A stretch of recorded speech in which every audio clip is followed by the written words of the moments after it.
Moscow, Sputnik. The Kremlin notes the lack of initiative and concrete proposals by the U.S. side in organizing a meeting between Russian President Vladimir Putin and his U.S. counterpart Donald Trump. Kremlin spokesman Dmitry Peskov said on Monday, there is still a lack of concrete proposals. After the latest phone talks between Putin and Trump, during which the two leaders expressed their understanding for the need for a meeting, we still note the lack of initiative on behalf of our U.S. partners, Peskov told reporters. Last week, The Wall Street Journal reported, citing sources, that the White House was in the early stages of planning a meeting between the U.S. and Russian leaders, but no date or location had been agreed upon. The media outlet later reported, citing an unnamed U.S. administration official, that Ambassador to Russia Jon Huntsman was in Washington to arrange the meeting on possible Kim Jong-un to Russia. According to Peskov, Russian Foreign Minister Sergei Lavrov handed over an invitation to North Korean leader Kim Jong-un to visit Russia. The Eastern Economic Forum (EEF) could be a possible occasion for the visit. During our Foreign Minister Lavrov's contacts in Pyongyang, he gave Kim Jong-un an invitation to visit Russia, and indeed the Eastern Economic Forum was named as one of the possible occasions for such visit, Peskov told reporters when asked whether there were plans for Putin's meeting with Kim at the forum. Kim and Lavrov met late last month.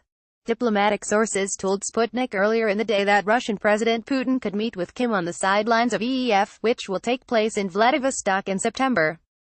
However, the spokesman told reporters that there are no plans for Putin and Kim to meet earlier, at the Shanghai Cooperation Organization summit in China in June.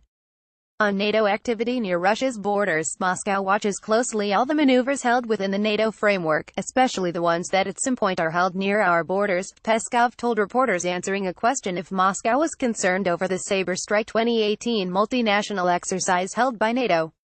The Kremlin official added that the relevant Russian agencies exert efforts to ensure the protection of the nation against the backdrop of the NATO steps.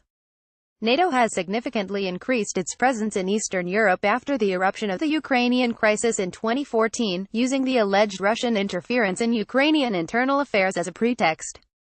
Moscow has repeatedly voiced its protest over NATO's military buildup, saying that it will undermine regional stability and result in a new arms race.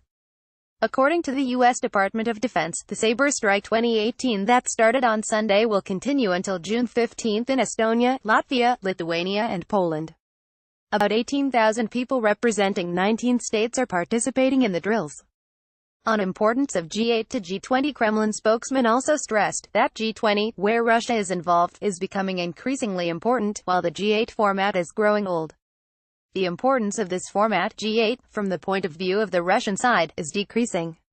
Because in the changing situation, in terms of international politics and economy, the significance and importance of such formats as G20, in which Russia is actively participating, is growing, Peskov told reporters, when asked if Russia wanted to or could return to G8. Read more. WCO suggests G20 as platform to address U.S. decision on steel, aluminum tariffs. The spokesman refused to speculate on whether Russia would return to the format if invited back in. The hypothetical musings are hardly possible here, Peskov said.